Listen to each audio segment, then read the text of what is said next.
The king's palace. The arrival of Princess Azurine and of Prince Belazora. The king announces to the company the betrothal of the princess, his daughter, with the young prince.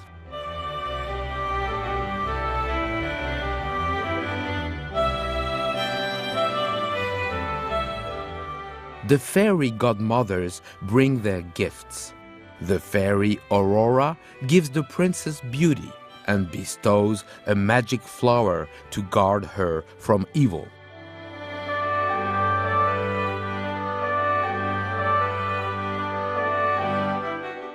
Everybody is rejoicing when suddenly enters the witch whom the king has forgotten to invite. In spite of the excuses of the prince, the old witch declares that she will avenge herself.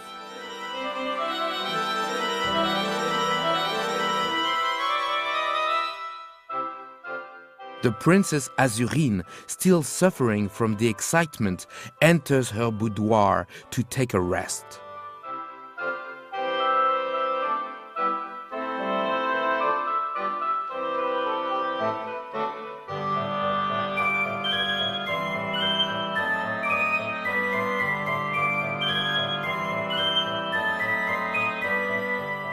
The princess gets into a bed in the shape of a shell and supported by cupids, and soon falls to sleep.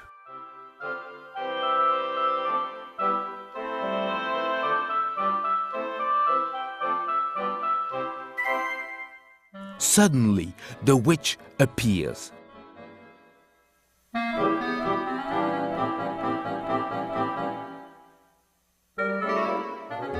She pulls the magic flower from the princess's hand and tears it to bits.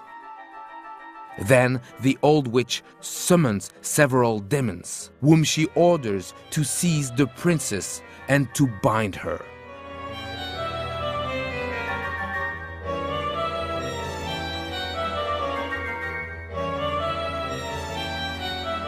The witch then orders a chariot drawn by fantastical animals. In spite of her cries, the princess is fastened into the car.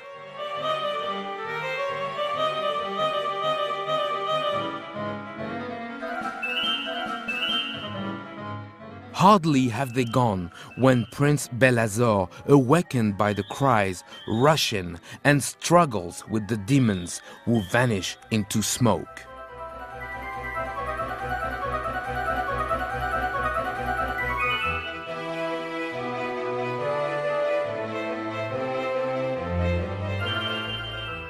The people of the castle ascend to the upper platform.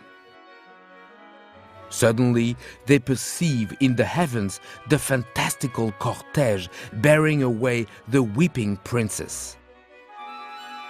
The prince sickens at the sight, but encouraged by the lords about him, vows he will again find his fiancée.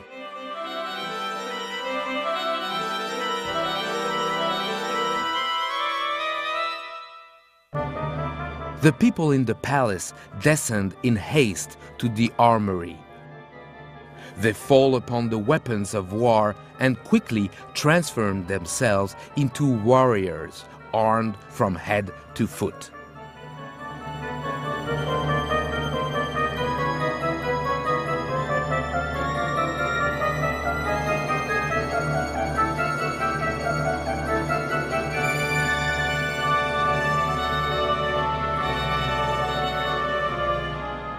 Following after his comrades, Prince Belazora is stopped by the witch.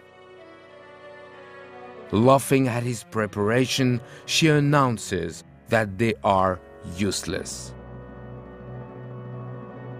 She gestures, and immediately one side of the armory fades into an inaccessible rock. On its summit, a tower with not a single door or window. The prince sees the demons draw near to the tower, dragging the chariot of fire.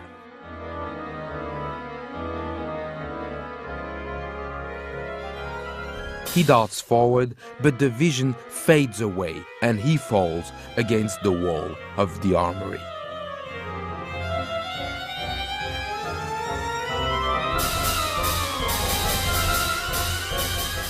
Fortunately, the good fairy Aurora appears and frees the prince. She announces that she will protect him and then summons the genius of invulnerability, who enters in the form of a lame and deformed dwarf. The genius presents an impenetrable armor which renders its owner invulnerable, and likewise a magic helmet and sword, both endowed with marvelous powers.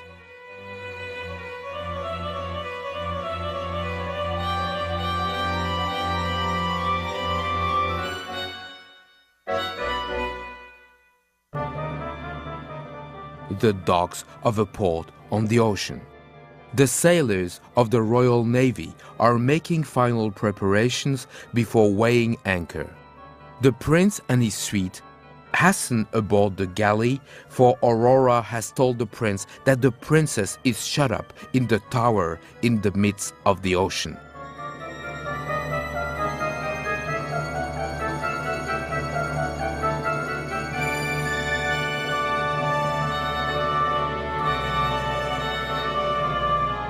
The mighty ship majestically moves away.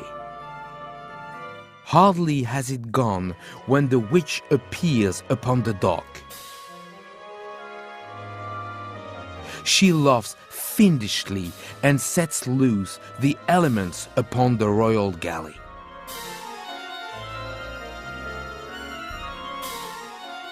The waves swell with rage, the sky becomes threatening, the galley rolls and pitches along the billows. The storm bursts forth with fury. Suddenly, the galley strikes upon an enormous rock which emerges from the midst of the billows, and the ship founders disappear in a vortex of foam.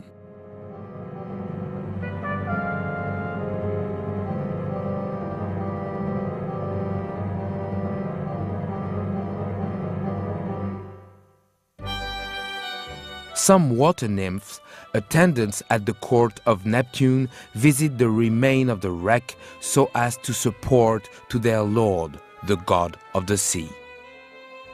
The fairy of the waters, urged by Aurora, come to their aid.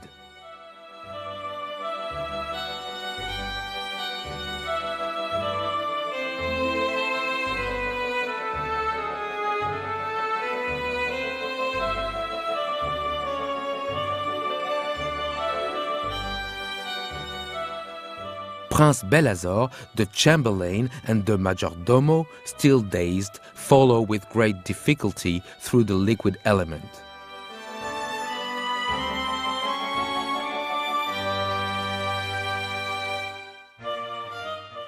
They penetrate superb marine grottos peopled with living fish.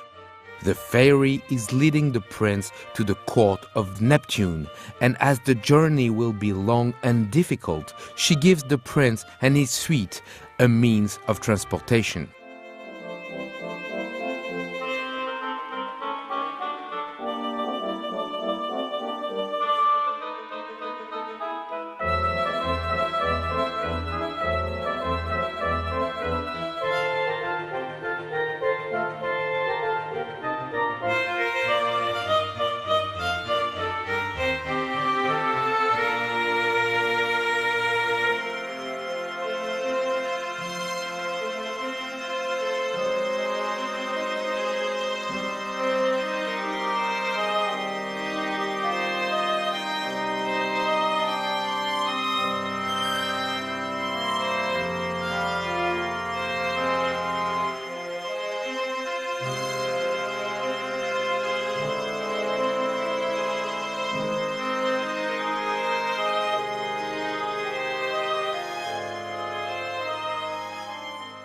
The submarine algae, flowers, and coral gradually settle beneath the ocean bed and reveal an azure grotto of dazzling beauty.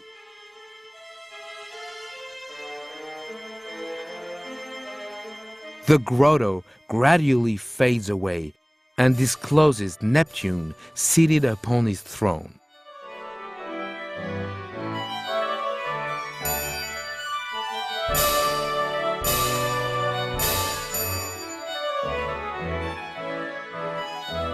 Prince Belazora arrives, accompanied by the fairy and escorted by large lobsters, Neptune's guards. The prince begs Neptune to have pity on him and permit him to return to the land and the open air. Touched by the misfortune of the young prince, Neptune orders to advance the maritime omnibus, a whale of natural proportions. Neptune tells them not to hesitate, so they permit themselves to be swallowed one by one without protest.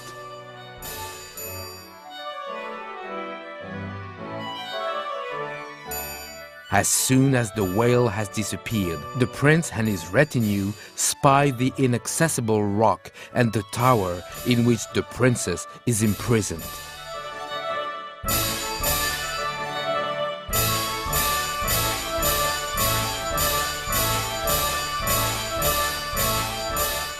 It is isolated in the ocean and they do not know how to reach it.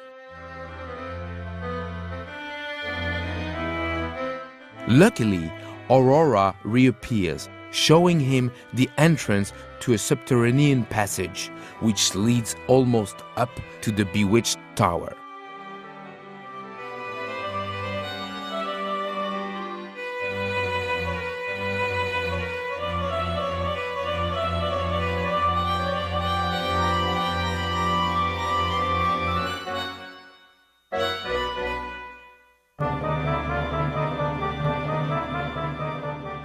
Alas, sea still separates the prince from his beloved. He suggests a leap into the waves and a short swim. Nothing daunted, the prince plunges into the water headfirst. The witch, maddened from rage, would have followed the prince had Aurora not fortunately intervened. After a hard struggle, the prince swims to the foot of the longed-for rock.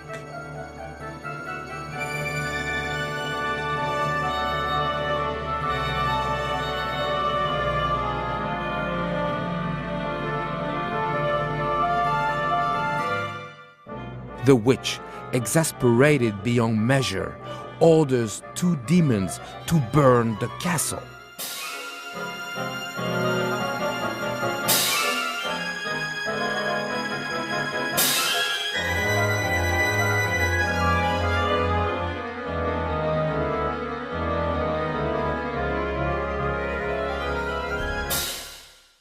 The prince descends the stairs, bearing in his arms the princess in a faint.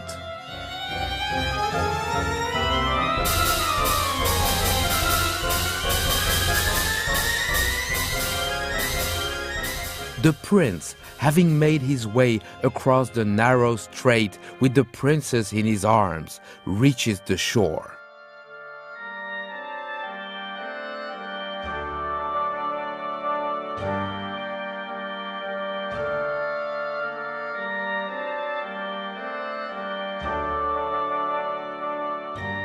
The witch appears and tries to avenge herself by throwing the prince into the sea.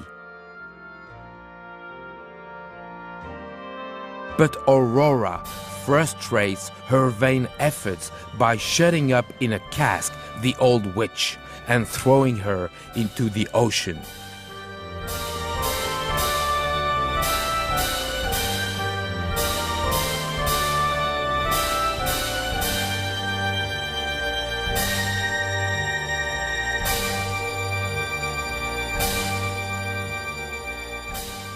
Below the cliff, among the rocks, the witch finally disappears.